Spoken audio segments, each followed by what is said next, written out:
যিনি জন্মগ্রহণ করেছেন তিনি মৃত্যু লাভ অবশ্যই করবেন, এই হল নিয়তি। এবার একটা কথা বলি, মৃত্যু লাভ সবাই করে, কিন্তু জীবন বাঁচতে সবাই জানেন না।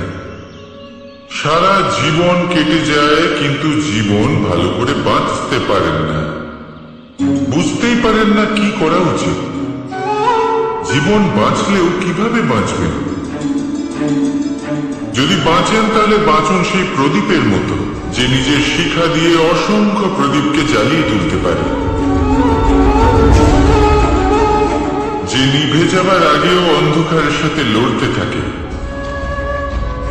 হয়তো সেই জন্যই যেখানে প্রদীপ রাখা হয় সেই জায়গাকে পুজো করা হয়, সেই স্থানকে পবিত্র মানা হয়। একটা কথা ঠিক, মৃত্যু সবার হবে, সে আমি হই, সে আপনি হন বা অন্য কেউ হোক। একদিন এই সংসার থেকে চলে যেতেই হবে, কিন্তু আপনি এই জীবনে কি করেছেন সেটাই হলো গুরুত্বপূর্ণ। আর যিনি জীবন বাঁচতে শিখেছেন তিনি মৃত্যুর পরেও জীবিত থাকেন, তিনি অমর হয়ে যান।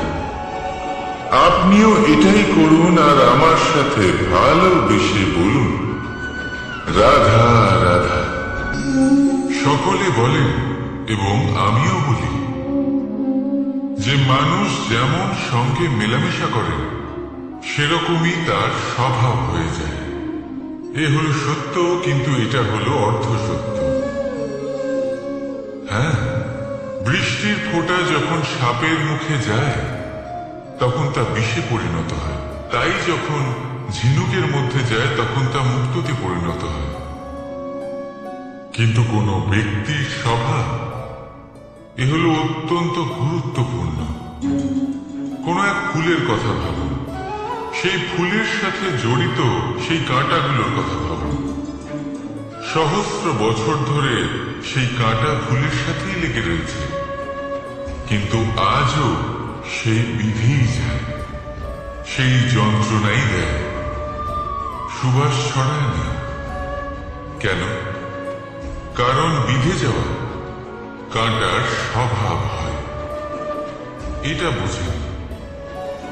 সর্বপ্রথম নিজের মনের ভাবকে বদলাতে শিখুন, তারপরই আপনার সঙ্গের প্রভাব পাল্টাতে পারে। আর যদি আপনি এরকম করেন তাহলে আপনার জগৎ প্রশান্তিতে ভরে যাবে। তাহলে আসুন আমার সাথে ভালোবেসে বলুন রাধা রাধা। আমরা মানুষেরা কি অদ্ভুত, তাই না? যখন ভুল আমরা করি তখন আমরা চাই আপোষ করে নিতে। এই ভুলই যদি অন্য কেউ করে তখন আমরা চাই ন্যায় হোক। কেন? একই পরিস্থিতিতে দুই রকম আচরণ কেন? দেখুন, যদি আপোষ, ন্যায়, প্রতিকার বা প্রতিঘাতের বদলে আমরা শুধু এবং শুধুমাত্র প্রেম দিয়ে ভরিয়ে তুলি,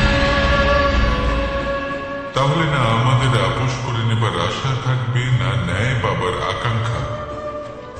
কারণ মানুষ আপোষ বা ন্যায় তখনই চান যখন কিছু নেবার থাকে, কিন্তু প্রেমে তো সবকিছু অর্পণ করে দেওয়া হয়।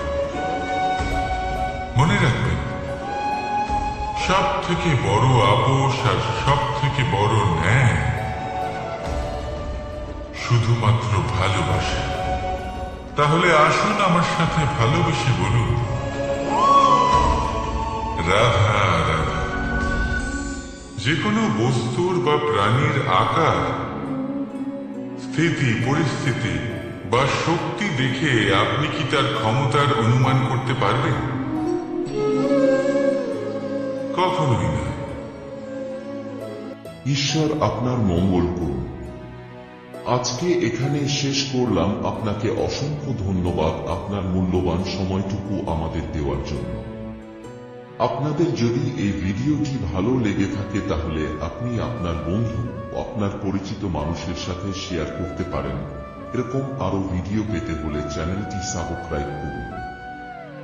নমস্কার, ভালো থাকবেন। জয় শ্রী কৃষ্ণ, রাধা রাধা।